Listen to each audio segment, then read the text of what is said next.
I, 35F, have a daughter Diana, 15F, who I've raised as a single mother since my husband passed away 12 years ago in a car accident. My sister Amy, 38F, and I used to be really close growing up. We shared everything and she was my biggest support system when I lost my husband. We both lived in different cities back then. I was in Seattle while she was in Portland. After my husband's death, I struggled a lot with balancing work and taking care of Diana, who was only 3 at the time. I worked as a junior copywriter then, and the pay wasn't great. I was barely making ends meet, and the medical bills from my husband's accident had left me with significant debt. That's when I got a job offer from a major advertising agency in Portland. The salary was almost double what I was making, and they offered great benefits. Amy immediately suggested that Diana and I move in with her until we found our own place. At first, everything seemed perfect.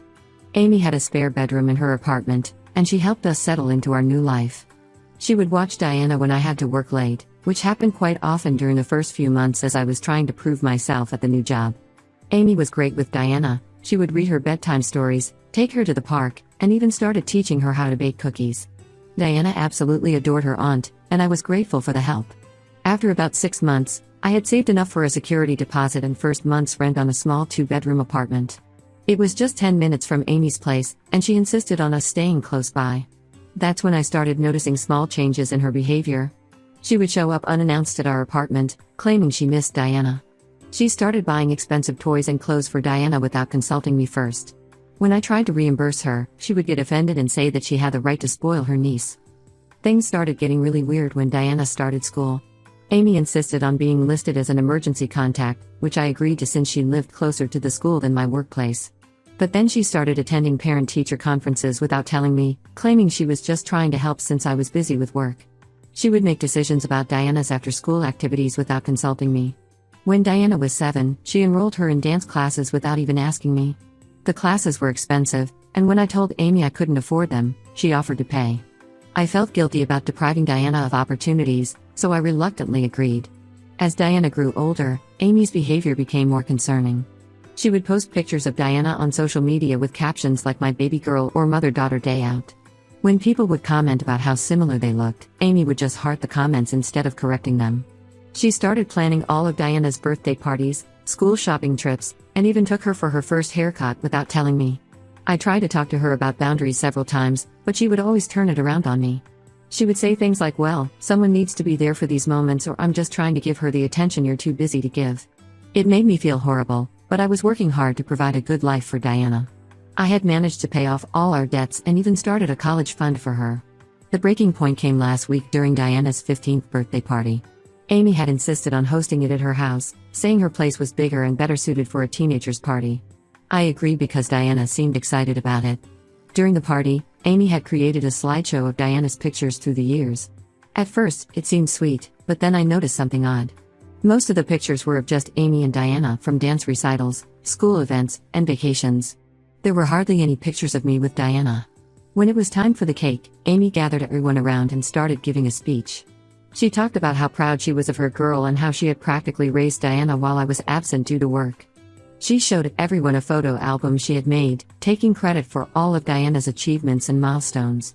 She talked about teaching Diana to ride a bike, which my husband had actually started before he passed, helping her with her first school project, which I had stayed up all night working on, and being there for her first heartbreak, which Diana had actually confided in me about.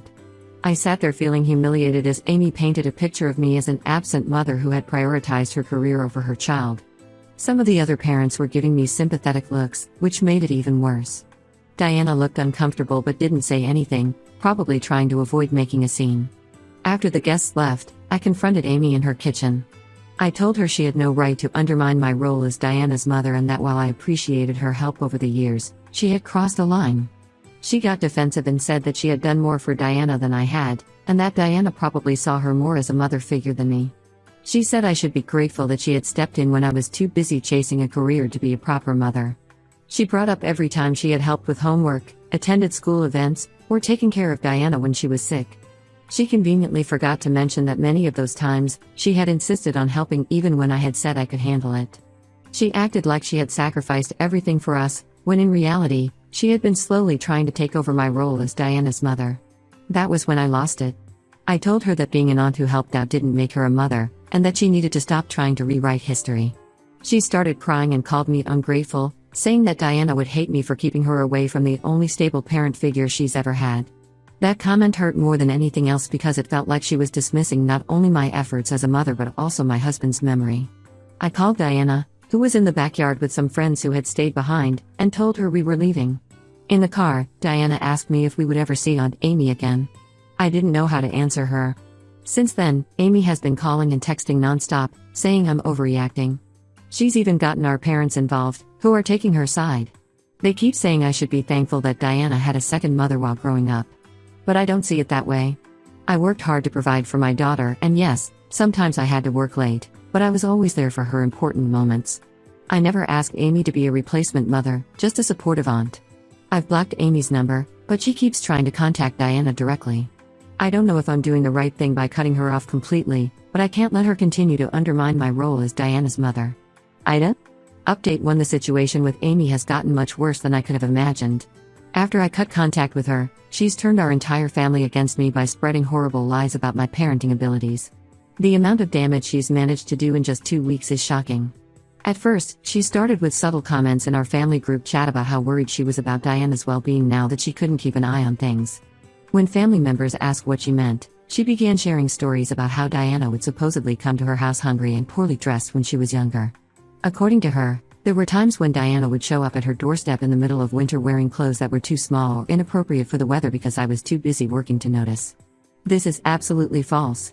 Even during our toughest financial times, Diana always had proper clothing and never went hungry. Yes, some of her clothes were hand-me-downs or from thrift stores during the first few years after her father died, but they were always clean and weather-appropriate. I may not have been able to afford brand-name clothes like Amy bought her, but I made sure my daughter's basic needs were always met. Last week, Amy took things to a whole new level. She created a group chat with our extended family and started sharing screenshots of text messages and emails from over the years. She had apparently been saving every single communication where I had asked her for help with Diana. There were messages from when Diana was younger, asking if Amy could pick her up from school because I was stuck in a meeting. Messages asking if Diana could stay at her place when I had to travel for work. Messages thanking her for watching Diana when she was sick and I couldn't take time off. But she conveniently left out all the context. She didn't share the messages where she had insisted on helping even when I said I had other arrangements. She didn't show the ones where she had offered to take Diana for the weekend because she missed her niece, only to later use those instances as proof that I was an absent mother. She didn't include any of the countless messages where I had thanked her or expressed my gratitude for her help. The most devastating blow came when Diana came home from school crying last Wednesday. It turns out Amy had taken her campaign against me to social media. She had somehow gotten access to a parent group for Diana's school and started messaging other parents. She told them that they should be concerned about letting their kids spend time at our house because I was unstable and had angry outbursts. She even suggested that I might be struggling with substance abuse because I sometimes seemed erratic when picking Diana up from events. I was usually just tired from work. These accusations hit particularly hard because many of these parents have known me for years. We've hosted sleepovers, helped with carpools, and attended countless school events together. But now, some of them are looking at me differently. Diana told me that 2 of her friends aren't allowed to come over anymore, and she was uninvited from a birthday party this weekend. I couldn't stay quiet anymore. I had been trying to handle this privately for Diana's sake, but Amy's actions forced my hand. I made a detailed post on Facebook, sharing my side of the story. I included pictures of all the moments Amy claimed I had missed: Diana's first day of school, dance recitals, science fairs, and family vacations. I shared screenshots of old text messages where Amy had actually praised my parenting skills, directly contradicting her current claims. The response to my post was eye-opening. Several of our mutual friends reached out with stories about Amy's behavior that I hadn't known about. One friend, Jenny, told me about a school carnival 5 years ago when I was running late due to traffic. Amy had arrived before me and apparently introduced herself to the new teacher as Diana's mother. When I arrived 20 minutes later, the teacher was confused and thought I was the aunt. Another friend, Maria, shared how Amy had once corrected her son when he called me Diana's mom at a birthday party. According to Maria, Amy had said something like, "Well, I'm the one who's really raising her," and laughed it off like it was a joke, but Maria had always felt uncomfortable about it. But the most significant revelation came from my cousin Lisa. She called me after seeing my post and shared something that put everything into perspective. Apparently, about 13 years ago, before my husband's accident, Amy had learned that she couldn't have children. This was something she had never told me about. According to Lisa, Amy had confided in her about struggling with infertility and had become fixated on the idea of having a daughter. When my husband passed away and Diana and I needed help, she saw it as her opportunity to step into a maternal role. Lisa said she had worried about Amy's attachment to Diana back then, didn't want to add to my stress while I was grieving. She regrets not saying anything sooner. This information changed everything for me. All those years, I had interpreted Amy's behavior as just being an overly involved aunt who sometimes overstepped boundaries. I felt guilty for getting annoyed when she inserted herself into our lives because I thought she was just trying to help. But now I understand that she had been methodically trying to replace me as Diana's mother. Diana has been incredibly mature about the whole situation. When I showed her Amy's messages to the other parents, she was angry but also said something that broke my heart. She said, "Mom, I know you were always there for me. Maybe not for every single little thing, but for all the important stuff. And when you couldn't be there, you made sure I knew why and that it wasn't because you didn't want to be. I'm still trying to figure out how to move forward from here." Some family members have apologized after seeing the evidence I posted, but others are still firmly on Amy's side. They say I'm being cruel by keeping Diana away from someone who only wants to love her. But I can't help feeling that Amy's kind of love is dangerous, it's possessive and manipulative, and it's causing real harm to my daughter's life. Update 2: Just when I thought this situation couldn't get any worse, we discovered something that left me completely shaken. Last week, Diana was going through her old phone, the one Amy had given her for her 13th birthday. She wanted to transfer some photos before we got rid of it. That's when she found a hidden folder that Amy had apparently created. The folder contained hundreds of screenshots, photos, and documents, all meticulously organized by date. Amy had been secretly documenting every single perceived parenting mistake I made over the years. There were pictures of Diana with a scraped knee from falling off her bike, with a note attached saying "Mother nowhere to be found during accident." The truth was, I was right there when it happened, and we went to the drugstore together to get bandages. There were screenshots of text messages where I had asked Amy to pick Diana up from school because I was stuck in traffic.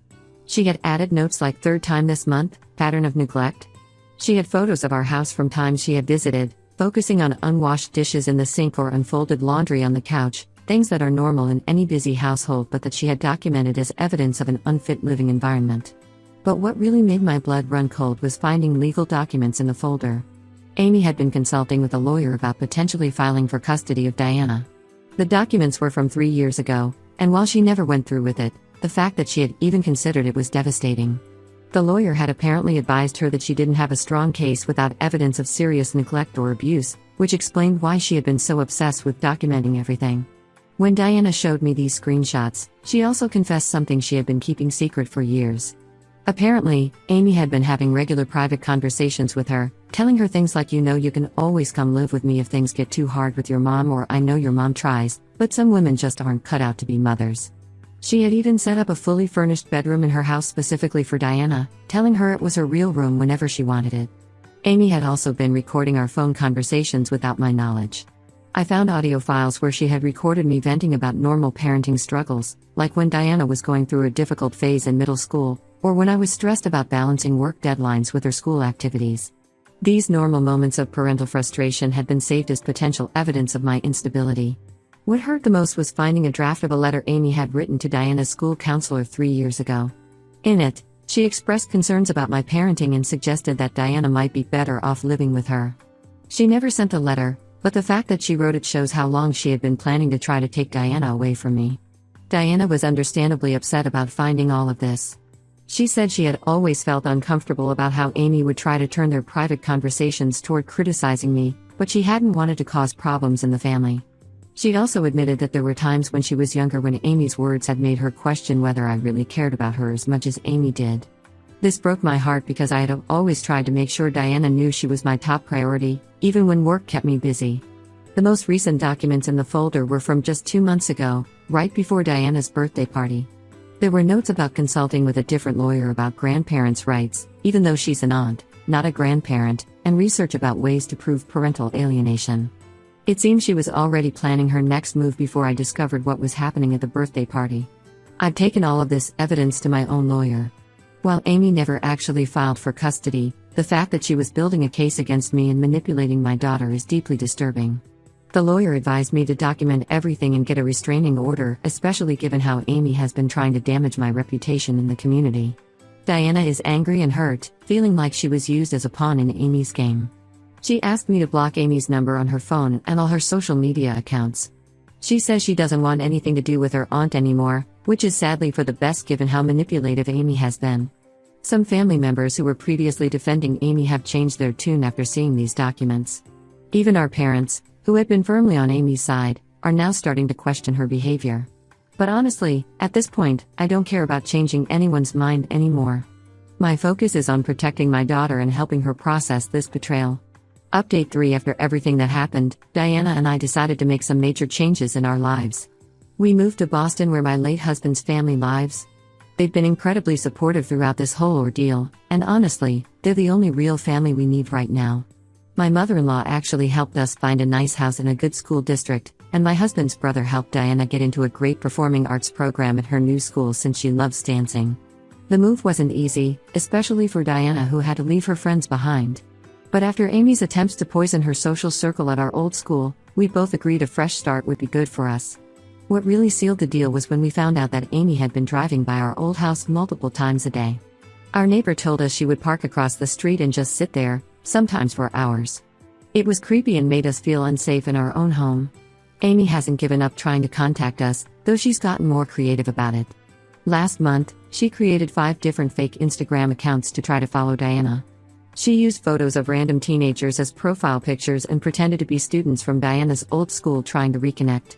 Thankfully, Diana recognized her writing style. Amy has a habit of using certain phrases that gave her away. She also sent a letter to my new workplace. I still don't know how she got the address, claiming she was getting therapy and wanted to make amends. The letter was full of backhanded apologies like "I'm sorry you felt threatened by my love for Diana, I'm sorry I had to step in when you were too busy for your daughter." She even included a certificate from a therapist, but when I looked up the therapist's name, no such person existed in the state registry. My in-laws have been amazing through all of this. They've helped us see that Amy's behavior wasn't just annoying or overbearing, it was dangerous. My father-in-law, who's a retired police officer, helped us document everything for the restraining order. He said Amy's pattern of behavior, the stalking, the fake social media accounts, the attempts to alienate Diana from me, is seriously concerning. The hardest part has been dealing with my parents. They're still pushing for reconciliation, saying things like "but she's your sister and family should stick together." Last week, they tried to guilt-trip me by saying Amy cries herself to sleep every night because she misses Diana so much. I had to remind them that Amy was the one who tried to destroy my relationship with my daughter and nearly succeeded in isolating us from our entire social circle. Diana is doing much better now. She's made new friends at school who don't know anything about the drama with Amy. She's seeing a counselor who specializes in family trauma, and it's helping her understand that none of what happened was her fault. Yesterday, she told me something that made all the difficult decisions worth it. She said, "Mom, I'm sorry I ever doubted you because of what Aunt Amy said. You've always been the best mom, even when things were hard. I've learned some hard lessons through all of this. Sometimes the people who claim to help you the most are actually the ones causing the most damage. Amy may have helped us when we needed it, but she tried to use that help to take over my role as Diana's mother. She couldn't accept that being an aunt who helps out doesn't make her a mother. We're not looking back anymore. We've built a new life here, surrounded by people who genuinely care about us and respect our boundaries.